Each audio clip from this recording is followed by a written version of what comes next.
মাধ্যমিক দিল তাদের অনেকেই শুনতে হয় বা প্রশ্ন আসে যে বোর্ডসের জন্য পড়া উচিত না নিটের জন্য পড়া উচিত।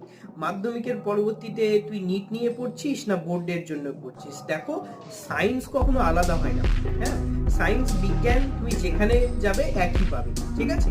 তো তোমাকে মেন কনসেপ্টটা ক্লিয়ার করতে হবে। তো কনসেপ্টের উপর জোর দাও। আগামী দিনে তুমি ডাক্তার হতে চাও, নিট পরীক্ষায় বসতে চাও বা নার্সিং করতে চাও, যাই করতে চাও না কেন, সর্বোপরি বিজ্ঞান তোমার কাছে প্রয়োজনীয়। এবং বিজ্ঞান সব জায়গায় এক।